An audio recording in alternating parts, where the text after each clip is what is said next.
Yeah, I think an attitude of curiosity is really valuable. And what probably keeps me on track on that one is sort of a statement I make to myself like, isn't that interesting Yeah. or fascinating? So something that I might normally put a judgment on. If I say to myself, oh, it's just that statement about, wow, isn't this fascinating? Oh, isn't this interesting? Wasn't this interesting that I'm reacting to the situation? So, Mm. wasn't this interesting that my opinion is coming over really strongly here, and maybe blocking out someone else's opinion or whatever. So, yeah, I think that, become the observer of self so that we get to see, or I get to see, myself behaving in a certain way and on a given situation. And from an observer point of view, then there's many more distinctions available. Mm-hmm.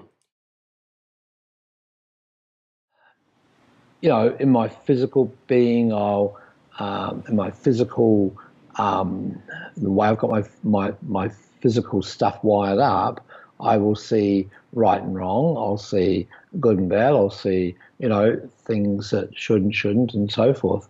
And I think that the really valuable part for me is the recognition of that oh, I'm doing judgment on this, or I'm having an opinion on this, which is my evaluation of someone or something that may or may not necessarily be true Mm. in their experience, or that in another reality sort of thing. So Mm. I think it just takes one into a state of reverence, um, and maybe in many cases it's just fleeting, but it's those fleeting moments that are just ahas, and so I savor those, and they can come whenever they do. Mm. Driving along or adjusting someone or in a conversation, and it's just like, oh my God, this is a much bigger perspective than it appears. Yeah.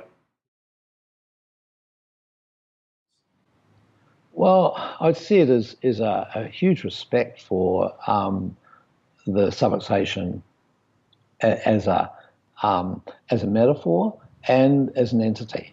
And Mm-hmm. I think we're dealing with the physical world, so we've got to be bloody good at physical stuff. So we've got to make sure that our techniques and our skills are working with the body to facilitate the body clearing out subluxation where it can. Yep. So I think there's no question about that. There's not an abrogation of responsibility there. We are technicians at that level, and we bring our consciousness to it and our intent and so forth, and that's that at that other dimension, that other realm. But we're still doing a physical task, and it has to be done well. It can't just be, just whack them in the backside with a shovel, or just hit them with a flying sevens. It just does not, it doesn't cut it in Yep. terms of our integrity as practitioners. Mm. You know, I guess for me the chiropractic message is a very simple message.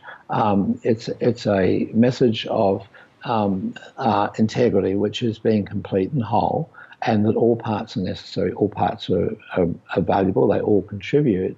The question is, how does that flow? What's the relationship between left brain, right brain, front brain, behind brain, all that sort of thing. So, and there's a certain system that follows at all times. So